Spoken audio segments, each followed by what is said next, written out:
Shalom semuanya. Pada tanggal 4 September 2022, gereja kita GBI Jalan Jenderal Gatot Subroto yang sering disingkat GBI Gatsu berusia 34 tahun. Haleluya! Tanggal 4 September 1988, kebaktian pertama dimulai di Karsa Pemuda dengan jumlah jemaat sekitar 400 orang. Sekarang jemaatnya sudah berjumlah sekitar ratusan ribu orang. Lebih dari 1.000 gereja yang tersebar di 5 benua dengan ribuan kul. Waktu saya bertanya kepada Tuhan tentang pesan yang harus disampaikan menyambut hari ulang tahun GBI Gatsu ke-34 ini, maka Tuhan memberikan pesan-pesan sebagai berikut. Pesan yang pertama, Tuhan mengingatkan bahwa dari tanggal 6 September 2021 sampai dengan 26 September 2022, menurut kalender Ibrani, kita memasuki tahun 5782 yang disebut dengan Pebet atau 82. Dari tanggal 26 September 2022 sampai dengan 15 September 2023, menurut kalender Ibrani, kita memasuki tahun 5783 yang disebut dengan P Gimel atau 83. P adalah angka 80 yang menggambarkan mulut. Jadi memasuki tahun Pebet 5782 dan P Gimel 5783, kita diingatkan kembali tentang mulut. Mulut kita harus dipakai untuk memperkatakan hal-hal surgawi, bukan tentang hal-hal duniawi. Tuhan Yesus berkata dalam Matius 12 ayat 36 sampai dengan 37. Tetapi aku berkata kepadamu, setiap kata sia-sia yang diucapkan orang harus dipertanggungjawabkan pada hari penghakiman. Karena menurut ucapanmu engkau akan dibenarkan, dan menurut ucapanmu pula engkau akan dihukum. Saya akan ingatkan bahwa kita semua harus berhati-hati dengan mulut kita. Juga dengan apa yang kita tuliskan di medsos. Apakah itu hoax atau ujaran kebencian, supaya kita jangan dihukum. Amsal 21 ayat 23 berkata, siapa memelihara mulut dan lidahnya, memelihara diri daripada kesukaran.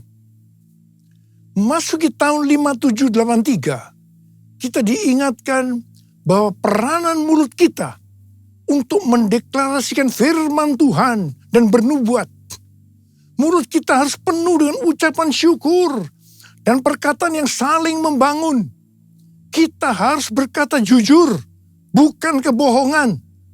Orang yang sekali berkata bohong, dia akan terus berbohong untuk membuat ceritanya agar sepertinya benar dan masuk akal. Orang yang seperti ini akan berurusan dengan Tuhan. Hati-hati. Memasuki tahun 5783, kita juga akan melihat kasih karunia Tuhan yang luar biasa yang akan dicurahkan kepada mereka yang sungguh-sungguh mencari Tuhan.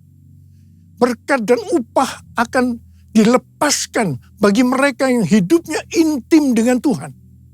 Namun, bersama dengan itu, akan ada pembersihan di rumah Tuhan dan penghakiman terhadap dunia. 1 Petrus 4 ayat 17 berkata, bahwa penghakiman dimulai dari rumah Tuhan sendiri. Keputusan-keputusan dan pilihan-pilihan yang diambil serta tindakan pertobatan dan pengampunan pada tahun 5783 ini, konsekuensinya akan dirasakan pada tahun 5784. Ingat bahwa tahun 5783 ini adalah tahun 2022 ini. Dan sebagian lagi pada tahun 2023. Sedangkan tahun 5784 adalah tahun 2023 dan sebagian tahun 2024. Jadi artinya apa yang kita lakukan pada tahun 2022 ini, konsekuensinya akan dirasakan pada tahun 2023 yang tinggal beberapa bulan lagi. Karena itu, saya mau ingatkan kita semua bahwa jangan main-main dengan Tuhan. Sesuai dengan Mazmur 18 ayat 21 sampai dengan 27. Daud berkata bahwa Tuhan memperlakukan kita sesuai dengan kebenaran kita. Tuhan akan membalas sesuai dengan kesucian kita. Terhadap orang yang setia, Tuhan berlaku setia. Terhadap orang yang tidak bercela, Tuhan akan berlaku tidak bercela. Terhadap orang yang suci, Tuhan akan berlaku suci.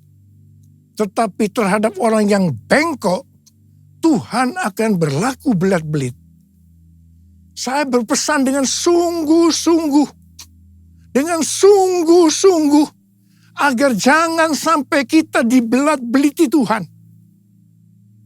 Kita sering memperkatakan sesuai dengan 1 Korintus 2 ayat 9 yang berkata, apa yang belum pernah kita lihat, apa yang belum pernah kita dengar, apa yang belum pernah timbul dalam hati, semua disediakan bagi orang yang mengasihi Dia.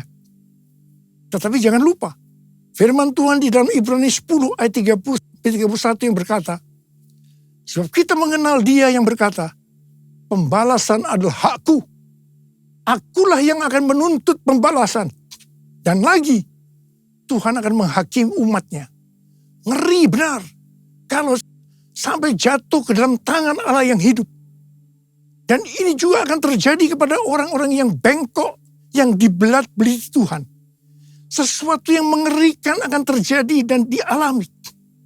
Saudara, saya akan memberikan satu gambaran kepada saudara apa yang disebut dengan kengerian yang Tuhan berikan kepada orang yang bengkok, yang dibelat-beliti Tuhan.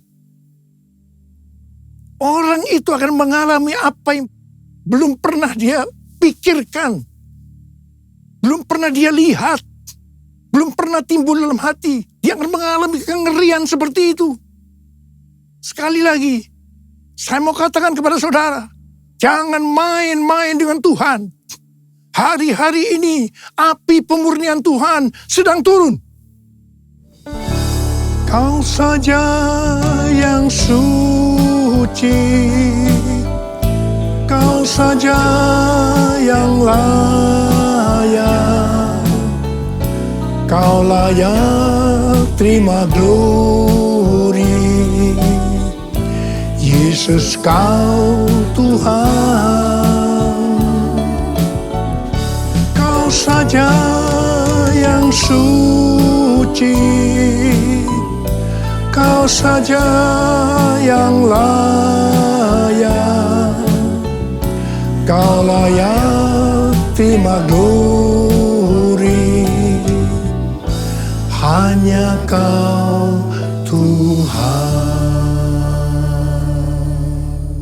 Pesan yang kedua untuk memasuki hari ulang tahun Gatsu ke-34. Tuhan mengingatkan kepada saya tentang apa yang Dia pernah pesankan pada hari ulang tahun saya yang ke-73 yang lalu.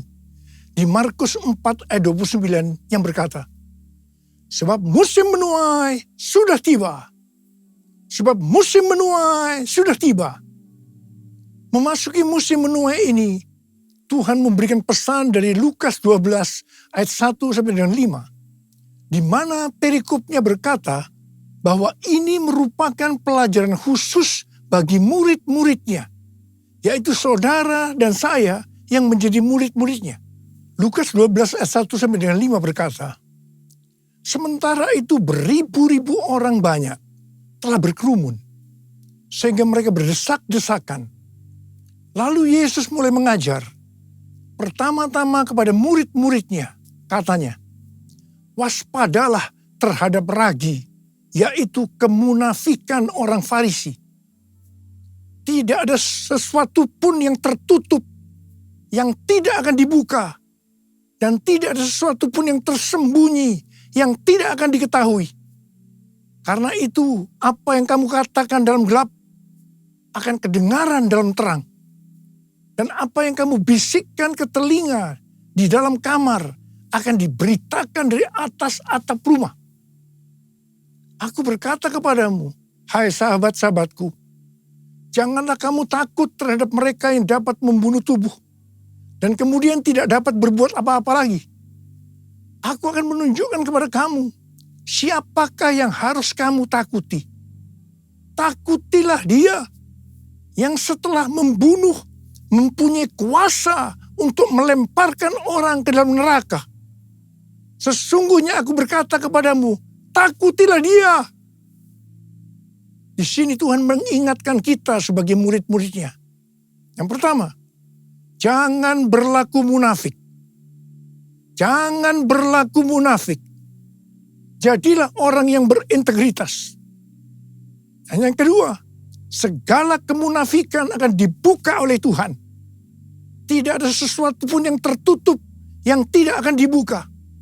Dan tidak ada sesuatu pun yang tersembunyi yang tidak diketahui. Karena itu apa yang kamu katakan dalam gelap akan kedengaran dalam terang. Dan apa yang kamu bisikkan ke telinga di dalam kamar akan diberitakan dari atas atap rumah. Dan hal yang ketiga, Tuhan berkata, jangan takut kepada manusia yang hanya dapat membunuh tubuh, kemudian tidak dapat berbuat apa-apa lagi. Tetapi kita harus takut kepada Tuhan. Sebab Tuhan dapat membunuh dan setelah itu mempunyai kuasa untuk melemparkan orang ke dalam neraka. Terus terang saya mau berkata kepada saudara, kadang-kadang saya heran melihat orang yang tidak jujur kepada Tuhan. Meskipun dia mengatakan bahwa dia seorang murid, apa mereka tidak tahu bahwa apa saja yang kita perbuat, meskipun tersembunyi, bahkan apa yang kita pikirkan, Tuhan mengetahuinya. Sekali lagi saya mau berpesan kepada kita semua. Jangan main-main dengan Tuhan. Jangan main-main dengan Tuhan. Sehari setelah Tuhan berbicara kepada saya tentang Lukas 12 ayat 1 sampai dengan 5 ini, saya mendapatkan tayangan YouTube yang berisi pesan Tuhan untuk tahun 5783 dari Sitroth dan Rabbi Felix Halpern. Sitroth adalah host dari acara It's Supernatural yang banyak dikenal orang.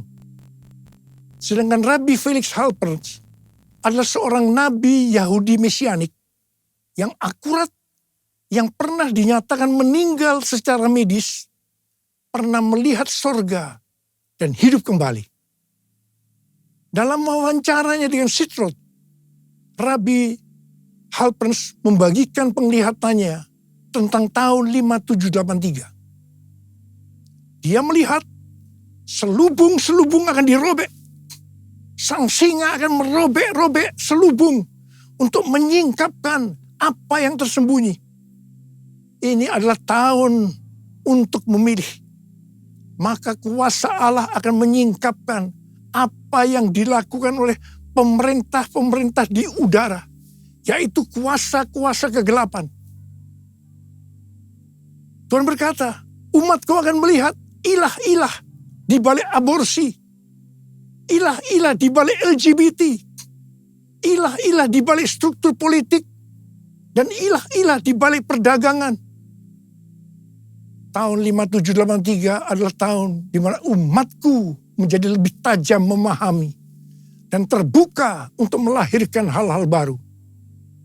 Selubung-selubung yang ada dari 7 gunung, arts and entertainment, seni dan hiburan, business, church, gereja, development of the poor, pelayanan kepada orang-orang miskin, education, pendidikan, family, keluarga, government, pemerintahan akan disingkapkan oleh Tuhan. Di tahun 5783 ini, keluarga, gereja, dan pemerintah akan menertibkan rumah tangga mereka Ini adalah tahun untuk bergerak maju. Perhatikan dan fahami apa yang akan aku tunjukkan sehingga kamu dapat memilih kata Tuhan. Dan Tuhan berkata, banyak yang telah keluar atau menyimpang dari posisi mereka dalam pelayanan mereka dalam kerajaan Allah. Tuhan berkata, apa yang kamu perbuat di tahun 5783 atau di tahun 2022 ini, konsekuensinya akan dialami di tahun 5784 atau tahun 2023 yang tinggal beberapa bulan lagi. Karena itu tahun 5783 atau tahun 2022 ini adalah waktunya untuk bertobat dari dosa yang tersembunyi. Ku mau hidup seturut kehendak Tuhan, ku mau memberi semua yang ku dapat berikan. Ku mau cinta kau lebih dari semua. Ku tak dapat membalas kasih-Mu. Ku tak dapat membalas kasih-Mu. Ku tak dapat membalas kasih-Mu.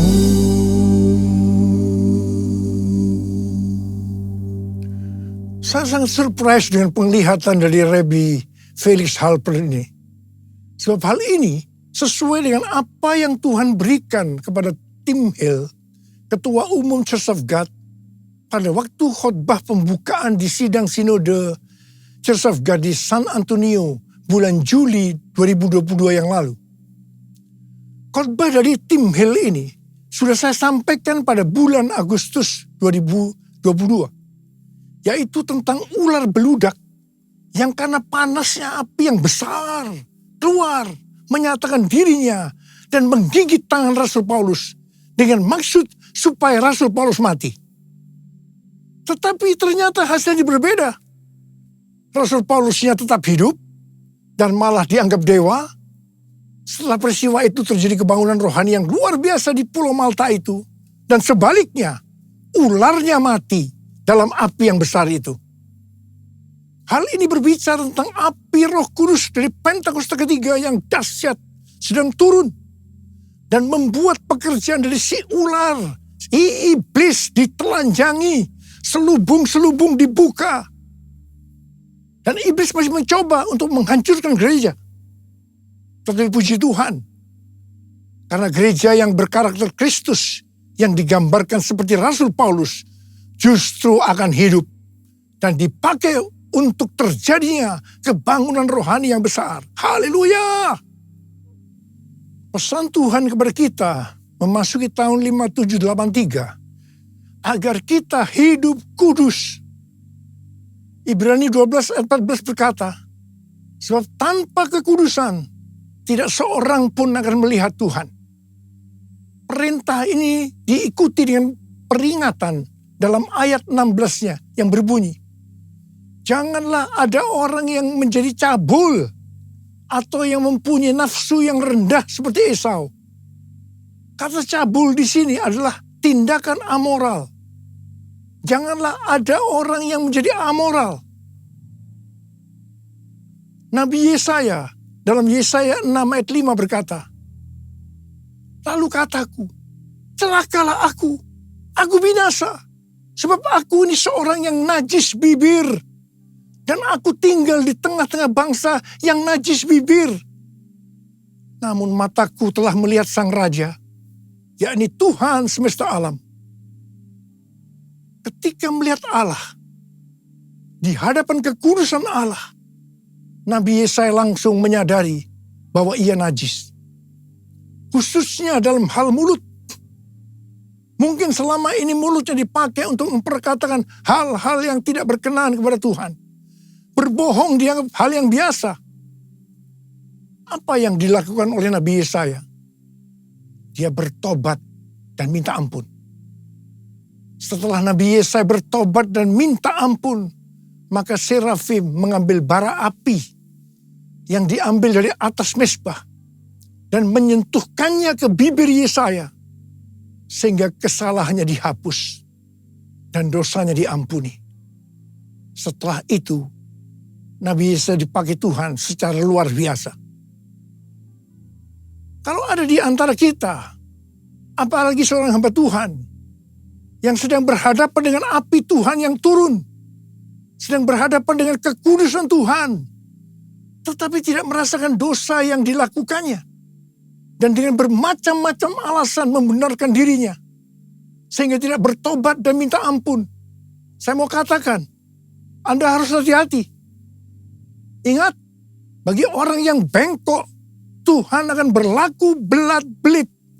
Jangan sampai dibelat-beliti Tuhan. Kejarlah kekudusan. Sebab tanpa kekudusan, tidak ada seorang pun yang akan melihat Tuhan. Tuhan Yesus akan datang segera. Dan pengangkatan hanya bagi orang-orang yang hidupnya kudus. Orang-orang yang menjadi serupa dengan gambar Yesus. Dan menjadi murid Tuhan Yesus. Maranatha. Saya mau berdoa buat saudara. Mari kita katakan bersama-sama. Sucikan dan kuduskan hati ini untuk layak menghadap hadirat-Mu. Tubuh jiwa rohku kuserahkan padamu, ku menyembah-Mu. Saudara, mari kita periksa hati kita. Mungkin ada di antara kita selama ini menyembunyikan dosa. Dan sudah ingatkan berulang-ulang hari ini. Bahwa memasuki tahun 5783. Kita harus selesaikan dosa yang tersembunyi. Supaya tidak terjadi hal-hal yang mengerikan memasuki tahun 5784. Yaitu tahun depan yang hanya tinggal beberapa bulan lagi ini. Saya mau berdoa buat saudara. Mari kita periksa hati kita. Nanti, kalau Tuhan sudah berbicara pada saudara, jangan tahan. Minta ampun, selesaikan. Hari ini harus selesai. Mari yang mau, angkat tangan saudara, katakan bersama saya. Sucikan dan kuduskan hati ini untuk layak menghadap hadirat-Mu. Tubuh jiwa rohku kuserahkan padamu, ku menyembah-Mu. Tinggikan nama-Mu ya Tuhan, mulialah nama-Mu ya Tuhan. Tiada lain seperti Engkau ya Allahku, besar kuasa-Mu. Mari kita berbahasa roh sekarang. Kita berbahasa roh. Yang belum berbahasa roh jangan diam, katakan haleluya. Oh ranabakana maya ranabaya. Tuhan ampuni kami, Tuhan ampuni kami. Ampuni ya Tuhan, ampuni kami ya Tuhan. Kami berdoa buat anak-anak-Mu ya Tuhan, mereka sedang mengangkat tangan yang terbuka saat ini Tuhan. Dosa yang tersembunyi mereka selesaikan hari ini ya Tuhan. Dan Kau akan mengampuni mereka, Kau akan menyembuhkan mereka dari sakit mereka. Mujizat terjadi dalam nama Yesus, Oh Rabashikara bala. Terima kasih Tuhan, terima kasih Apa, terima kasih. Besar kuasa-Mu, besar kuasa-Mu, besar kuasa-Mu.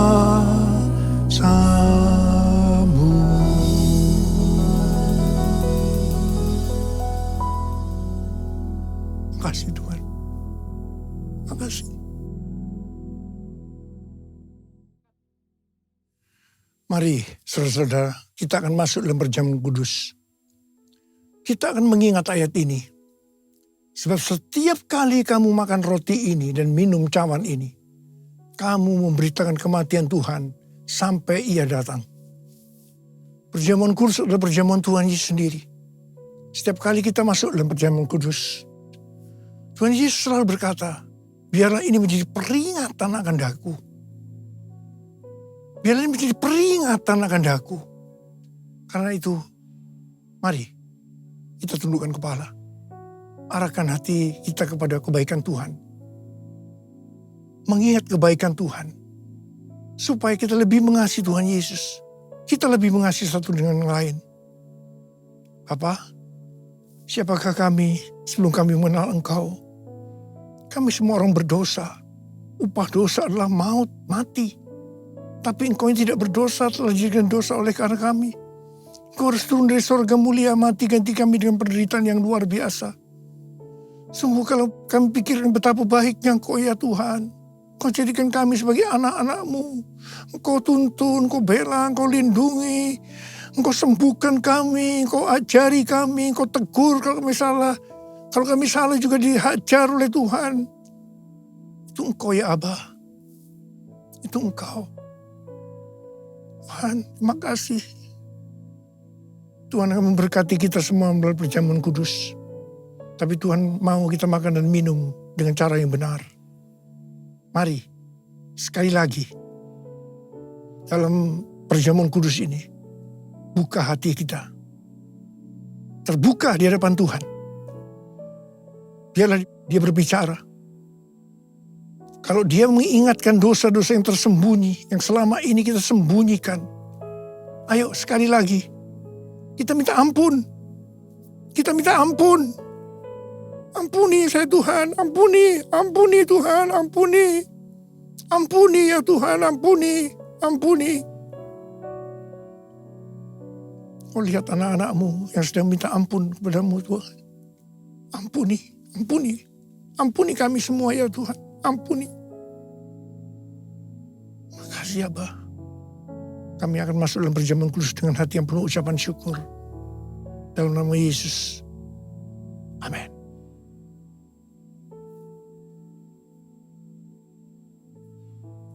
Saya akan mengangkat roti di tangan kanan kita tinggi-tinggi. Sebab apa yang telah kuteruskan kepadamu telah aku terima dari Tuhan. Yaitu bahwa Tuhan Yesus pada malam waktu Ia diserahkan mengambil roti. Dan sesudah itu Ia mengucap syukur atasnya. Ia memecah-mecahkannya dan berkata, inilah tubuhku yang diserahkan bagi kamu. Perbuatlah ini menjadi peringatan akan aku. Saudara dikasih Tuhan, bukankah roti yang kita pecah-pecahkan ini adalah persekutuan kita dengan tubuh Kristus? Mari kita makan dalam nama Yesus.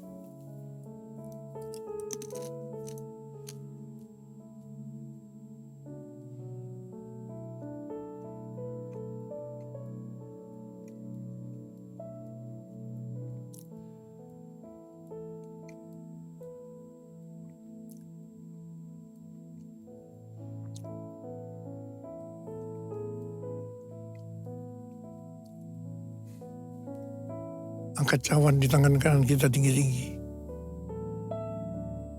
Demikian juga Ia mengambil cawan sudah makan lalu berkata, cawan ini adalah perjanjian baru yang dimeteraikan oleh darahku. Perbuatlah ini setiap kali kamu meminumnya menjadi peringatan akan aku. Saudara kasih Tuhan, bukankah cawan pengucapan syukur yang atasnya kita ucapkan syukur adalah persekutuan kita dengan darah Yesus. Mari kita minum dalam nama Yesus.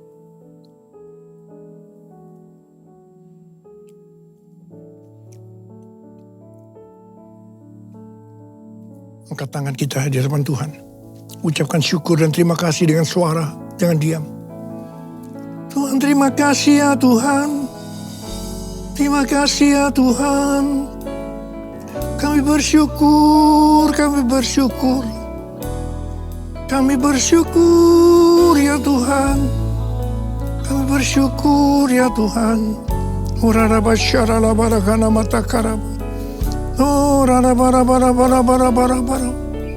Ya Aba, ya Aba, ya Aba, ya Aba, ya Aba, ya Aba.